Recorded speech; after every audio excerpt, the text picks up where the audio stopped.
supaya kamu beroleh persekutuan dengan kami. Nah, kamu beroleh persekutuan dengan kami. Kami itu siapa? Ya. Setelah saya teliti lebih jauh, yang dimaksud kami oleh Rasul Yohanes ya, itu adalah orang-orang Yahudi yang sudah lahir baru. Jadi kita yang percaya kepada Yesus itu persekutuan, bersekutu ya. Dalam bahasa Ibrani disebut hitkafutenu ya, hitkafutenu fellowship ya.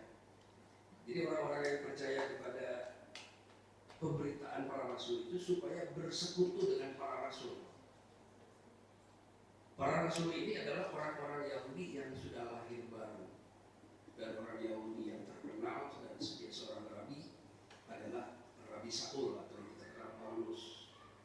Terus dilanjutkan dengan narasi berikutnya, sesungguhnya persekutuan kami adalah persekutuan dengan Bapa dan dengan anaknya.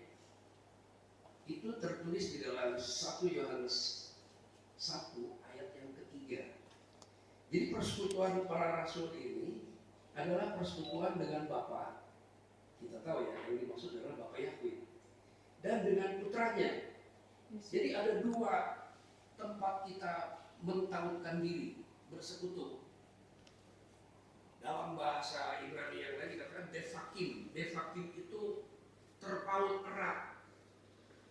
Terpaut erat dengan bapaknya, terpaut erat dengan putranya. Supaya kita tahu bahwa kita ini menyembah Bapa bersama dengan putranya. Dan putranya yang tunggal itu adalah sebagai imam besarnya gitu. Itu konstruksi penyembahannya seperti itu. Lalu dalam membangun kehidupan berjemaat, kita harus berdasar di atas dasar para nabi dan para rasul. Itu ditulis di Efesus 2 ayat 20. Ya. Jadi orientasi pengetahuan kita harus terarah kepada pengetahuan yang ada di dalam pikiran para rasul. Nah, jadi kalau ada pendapat-pendapat yang berbeda dengan para rasul, kita jangan terkejut karena tiap-tiap orang ada perbedaan dalam memahami cara berpikir para rasul, iman para rasul seperti apa gitu. Nah, itu arah kita. Dan ini sesuai dengan nubuatan di dalam Yesaya 14 ayat 1 bahwa orang-orang yang bukan Yahudi ya, setelah Israel dipulihkan mendapatkan keselamatan di dalam Yeshua, maka orang-orang yang non-Israel itu disebutnya Ger atau Gerim, itu akan berpadu dengan keturunan Yakub. Inilah gerakan yang sekarang sedang terjadi, sedang digenapi, ya, sedang digenapi. Kita akan saling mengenal bagaimana orang Yahudi menyembah, percaya, ya. Orang Yahudi juga bagaimana mengenal kita. Akhirnya bisa persekutuan. Sampai akhirnya kita mempunyai kesatuan iman dan pengetahuan. Jadi iman orang Israel dengan orang Bandung harus sama imannya. Pengetahuannya juga harus sama. Itu sesuai dengan nubuatan karena kita akan berpadu dengan keturunan Yakub. Nah itu mengapa kami memberanikan diri ya untuk menyampaikan beberapa pengetahuan dalam versi Ibrani. Tujuannya bukan sok-sokan Ibrani, sok-sokan Torah, tidak. Kami ingin masuk ke dalam penggenapan nubuatan itu. Bahwa kita akan berpadu dengan keturunan Yakub. Itu bisa dilihat di dalam Yesaya pasal 14 ayat 1. Ya, jadi itu saja arah semua pembicaraan kita ke sana. Ya, itu Bapak Ibu Saudara sekalian. Ya, mungkin ada yang kemarin khotbahnya 2 kali Pak John ya, 2 sahabat. Itu mungkin Bapak Ibu sudah mencatat. Ayo, saat ini kesempatan Bapak Ibu yang kurang jelas bisa ditanyakan.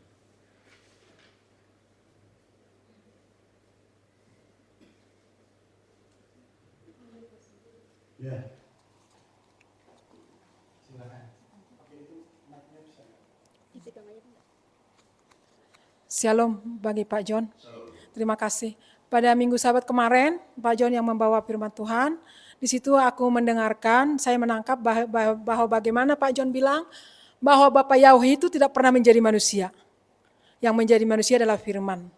Tapi kalau begitu ada perbedaannya dong Bapak Yahweh dengan Yeshua HaMasiah. Dan tapi firman Tuhan mengatakan, lupa ayatnya di mana, dikatakan kalau engkau tidak percaya bahwa akulah dia, maka engkau akan mati dalam dosa-dosamu.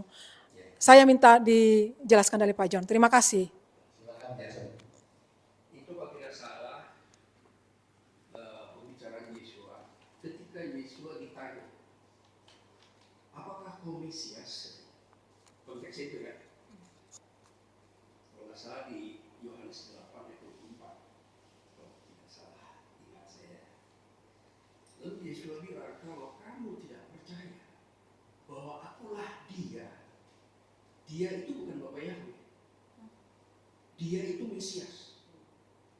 Kalau kamu tidak percaya kepada Mesias, kamu tetap dalam dosamu. Karena yang menjadi korban itu Mesiasnya, bukan Bapak Yahweh. Nah, saya akan perjelas lebih jauh ya. Dalam bahasa Ibrani, saya mau kasih contoh dulu tentang saya dulu ya. Ini pengalaman yang benar-benar terjadi. Sekali waktu ada seorang pemuda, seorang penginjil, datang ke rumah saya di gereja. Saya sedang membersihkan kolam. dia berdiri begini. Bro, katanya, saya mau ketemu Bapak Gembala. Oh iya sebentar, saya bilang. Saya kasih dulu kan. Nah setelah selesai, silakan duduk dulu, saya bersih-bersih. Lalu saya ketemu, berbicara. Saya mau bertemu dengan Bapak Gembala. Lalu saya jawab, akulah dia. Nah dalam bahasa Ibrani, aniku.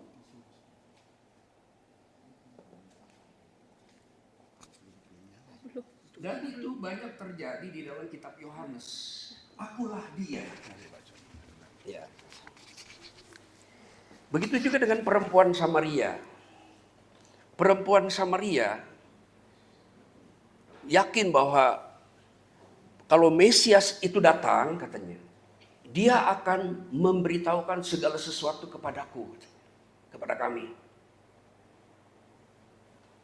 Lalu Yesus bilang apa? Akulah dia. Akulah Mesias yang kamu tunggu itu. Dia di situ adalah Mesias. Dalam bahasa Ibrani, dia belum tentu menyebut orang lain. Bisa menyebut tentang dirinya. Karena waktu itu belum dinyatakan secara sempurna. Nah, para pembaca agak terkecoh di dalam terjemahan. Kita dalam bahasa Indonesia, kalau menyebutkan akulah dia, berarti kita sedang berbicara tentang orang lain, gitu kan? Padahal di situ Yesus tidak berbicara gitu. Dia sedang berbicara tentang Mesias. Akulah dia, Mesias itu yang kalian tunggu selama ini. Orang Israel menanti Mesias kurang lebih 600 tahun. Mereka tidak pernah punya Mesias. Hanya Mesias yang dia tunggu. Mereka tidak pernah menunggu Bapak Yahweh datang ke bumi. Tidak pernah ada. Nubuatan tidak pernah ada. Pengajaran di Ibrani juga tidak pernah ada. Yang akan datang itu adalah anak manusia. Anak manusia ini memegang gelar imam besar. Imam besar itu gelarnya Hamasyah. Nanti kita bisa lihat ayat-ayatnya di situ ya. Di Yohanes 8. Yang sedang mereka pertanyakan adalah Mesias. Kalau Bapak Yahweh semua orang Yahudi tahu. Bapak Yahweh tidak akan pernah jadi manusia. Karena dia roh. Yang akan menjadi manusia itu adalah Bar Enos. Di dalam Daniel 7, di situ ada. Maka nampaklah yang lanjut usia, katanya. Di Daniel 7 itu. Di sana bilang, saya lupa namanya, Yanmin kalau nggak salah. Yang lanjut usia. Tidak disebutkan namanya, hanya dibilang yang lanjut usia. Lalu ayat berikutnya mengatakan, maka dibawalah kepada yang lanjut usia itu. Rupanya seperti Bar Enos. Katanya. Nah, Bar Enos ini, Bar itu anak, Enos itu manusia. Jadi di situ ada dua sosok. Ada yang lanjut usia, ada Bar Enos. Dalam terjemahan LAI disebut anak manusia. Jadi di Babilonia itu orang-orang kudus pernah melihat. Bahkan Raja Nebukadnezar pernah melihat Bar Enos. Ketika Sadrak, Mesak, dan Abednego ada di dalam api. Yang kita masukkan 3 orang, tetapi ada 4 orang yang berjalan-jalan dan rupanya seperti anak manusia. Itulah yang menjadi manusia. Itulah sebabnya Yohanes di dalam narasi pertamanya dia berkata, pada mulanya adalah Milta. Milta itu bahasa Aram, artinya manifestasi. Terjemahkan ke dalam bahasa Yunani, pada mulanya adalah Logos. Kenapa tidak dikatakan pada mulanya adalah Elohim? Atau pada mulanya adalah Yahweh? Kenapa di situ pada mulanya adalah Firman? Firman itu bahasa Arab ya. Pada mulanya adalah Hadafar. Hadafar itu bersama-sama dengan Ha Elohim. Jadi Hadafar itu dan Ha Elohim itu bersama-sama. Dalam bahasa Ibrani disebut Ehad. Hadafar dan Ha Elohim. Firman dan Yahweh itu Ehad. Lalu Hadafar itu menjadi manusia dan menyandang gelar Hamasya. Firman itu menjadi daging Yahudi. Itulah yang pergi melayani. Dan semua bertanya-tanya. Ada sebagian orang yang mengatakan, oh ini Mesias, oh ini Nabi, oh ini. Pernah Yesus katakan, menurut kamu aku ini siapa? Kepada Petrus. Engkau adalah Hamasya, Ben Ha Elohim. Bukan Ben Elohim ya. Itu terjemahannya keliru itu. Engkaulah Hamasya. Kenapa Petrus tidak berkata engkau adalah Yahweh? Tidak.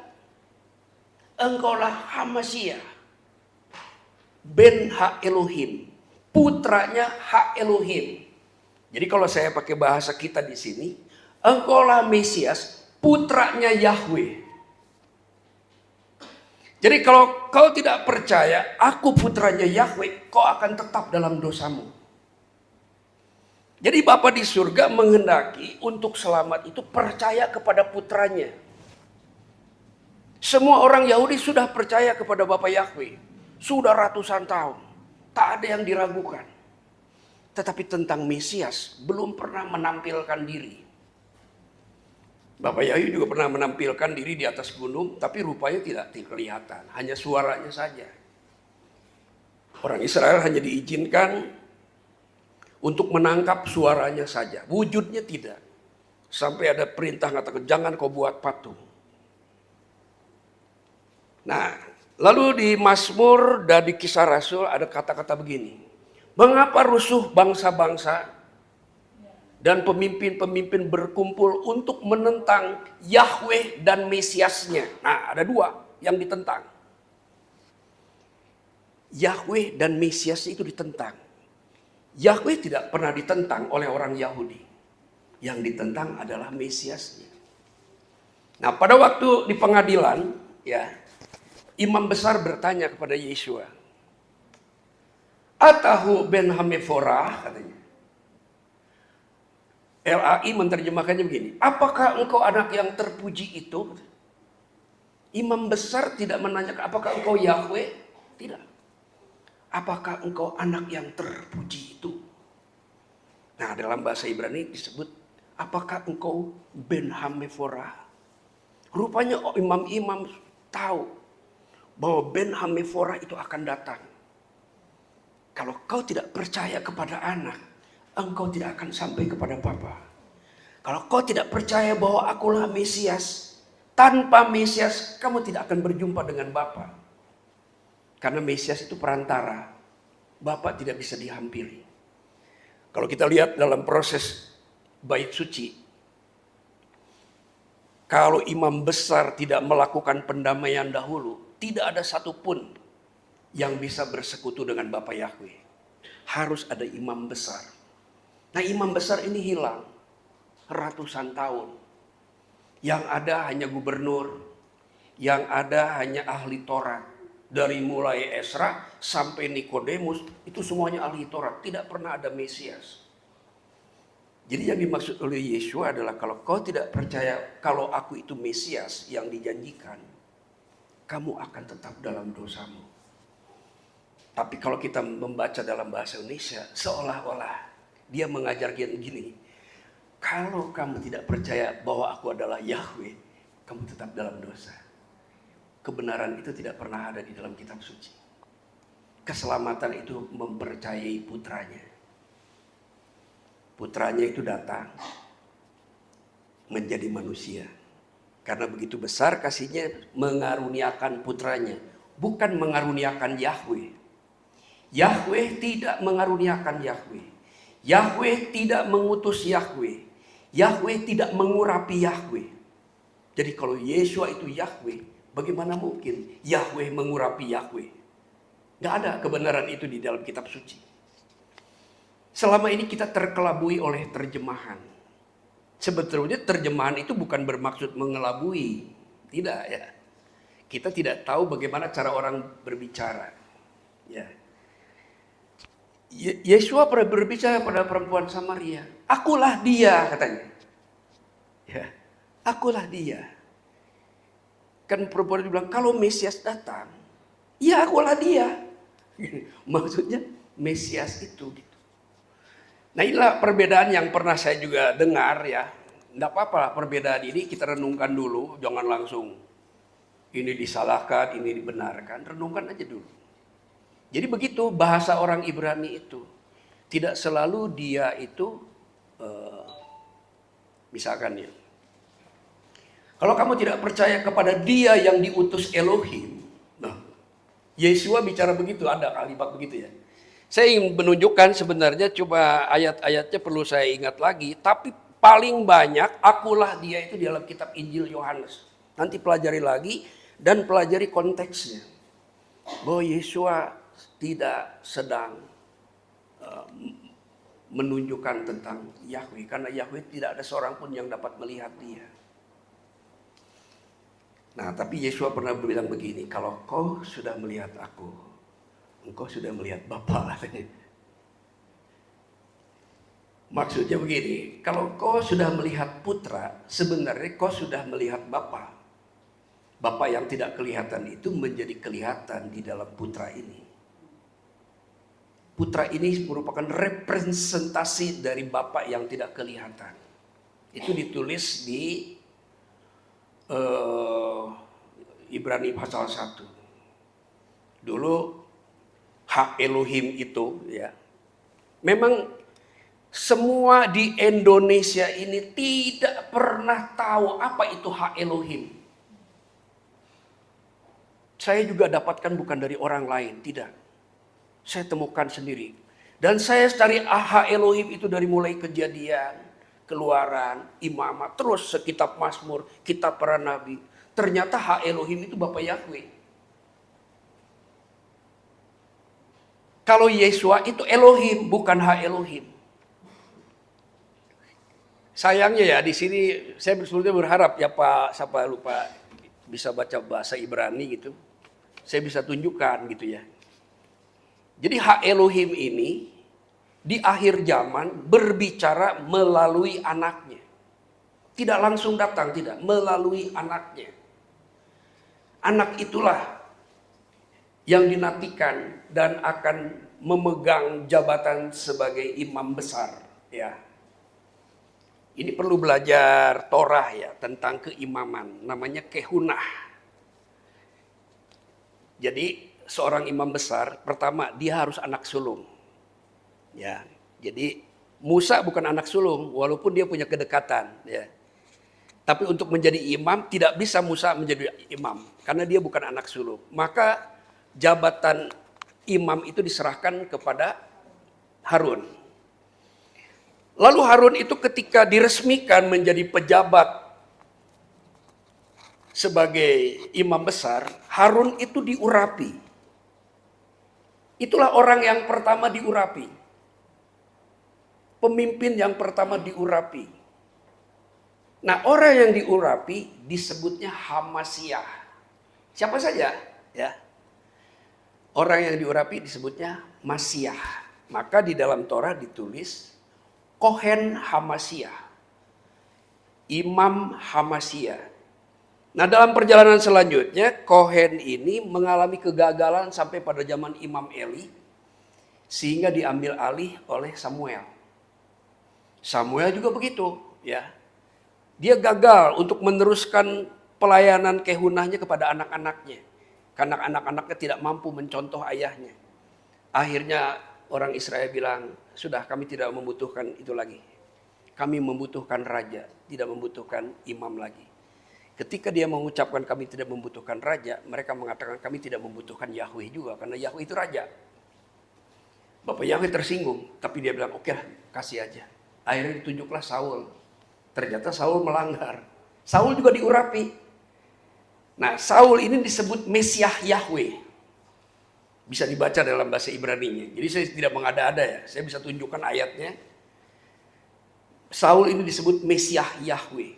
Jadi seorang pria yang bukan imam, tapi diurapi seperti imam besar. Ya. Disebut Jangan mengusik Mesiah Yahweh. Terjemahan kita nggak begitu kan? Jangan mengusik orang yang diurapi Yahweh. Gitu. Tapi dalam bahasa Ibrani tidak. Jangan mengusik Mesiah Yahweh.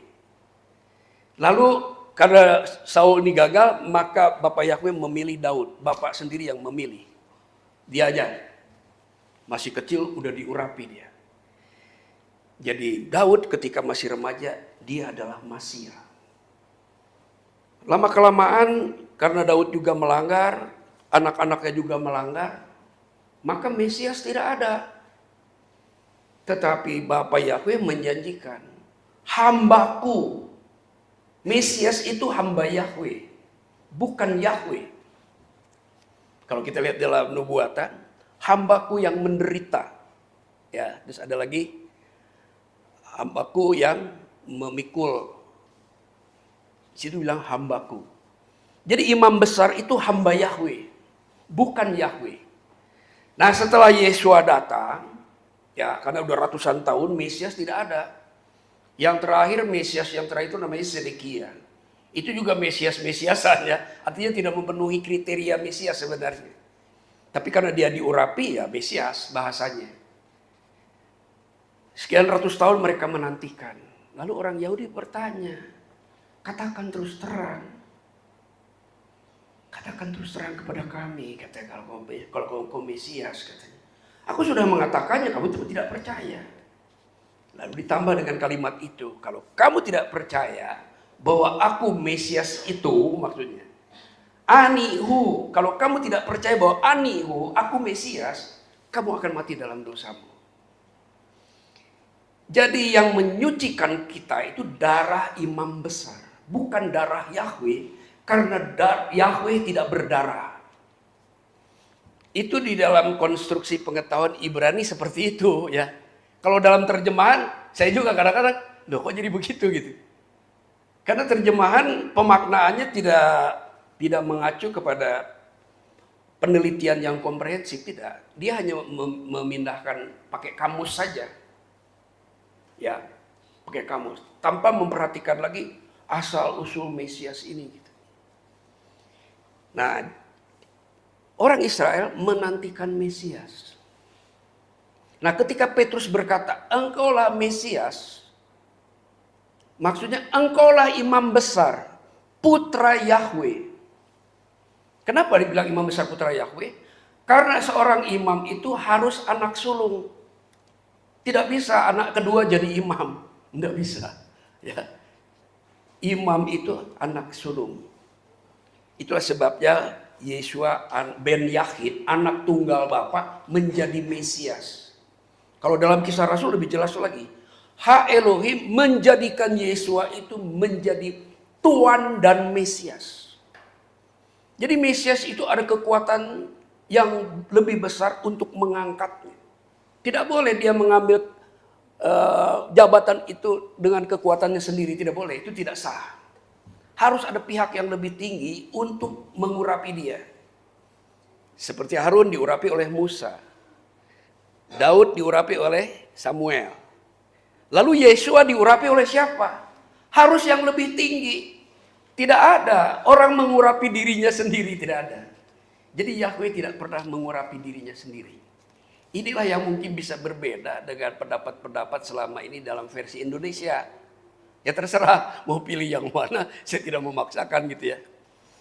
Karena saya sudah memilih kitab suci Ibrani, maka kitab suci Ibrani lah yang dipakai sebagai acuan untuk menentukan sebuah pengetahuan. Kenapa? Karena tadi dikatakan gereja dibangun di atas dasar para rasul. Rasul siapa? Rasul Mesias, bukan Rasul Yahweh. Dan para nabi, nabi siapa? Nabi Yahweh. Jadi kita belajar dari para nabi Yahweh, kita juga belajar dari Rasul Mesias. Nah, selama ini memang bahasa Ibrani tidak dikedepankan, sehingga bahasa-bahasa yang lain yang dikedepankan gitu. Jadi di dalam Kisah Rasul ya, dalam Kisah Rasul ada pernyataan ya supaya kita tidak ragu-ragu lagi ya. Jadi orang untuk disucikan dosanya bukan oleh darah Yahweh, tapi oleh darah Mesiasnya. Dulu pakai darah domba. Yang membawa domba itu, membawa darah domba untuk dipercikan itu seorang Mesias, imam besar. Tapi Yeshua menggunakan darahnya sendiri. Imam besar yang memercikkan darahnya sendiri. Sebagai meterai perjanjian baru untuk menghubungkan umat ini dengan Bapa Yahweh. Tetapi orang tidak mengerti ya, bagaimana kita mendapatkan percikan darahnya. Nah, dibuktikan dengan meterai Roh Kudus. Roh Kudus nyata ketika orang sudah percaya disucikan oleh darah, lalu Roh Kudus langsung tanpa menunggu ritual-ritual lain seperti Cornelius. Ketika mendengar berita tentang Mesias oleh Petrus, Roh Kudus langsung turun tanpa dibaptis dulu. Sebagai bukti meterai yang bisa dirasakan. Kalau darah kan kita tidak tahu kapan diperciki darah oleh kita ya, tidak pernah tahu ya. Tapi kalau Roh Kudus bisa tahu. Dan salah satu tandanya adalah berbahasa lain. Tapi bukan berarti bahasa lain itu Roh Kudus, jangan dibalik ya. Kehadiran Roh Kudus manifestasinya salah satunya adalah berbahasa yang baru. Dan bahasa roh itu yang pertama kali adalah orang Yahudi, bukan orang Yunani. Ya, pada hari Pentakosta yang berbahasa roh itu orang Yahudi. Karena hari Pentakosta pada zaman Petrus dia di Safuot pertama itu ya. Itu tidak ada orang luar. Semua yang datang ke sana adalah orang Yahudi untuk menjalankan Salos Regalim. Nah, ketika Mesias ini diberitakan, mereka tidak memberitakan Bapak Yahweh, tidak. Mereka memberitakan bahwa Bapak Yahweh mengutus Mesiasnya, mengutus imam besarnya. Kalau kau tidak terima imam besarnya, apapun yang kamu lakukan menjadi tidak sah. Walaupun melakukan Torah.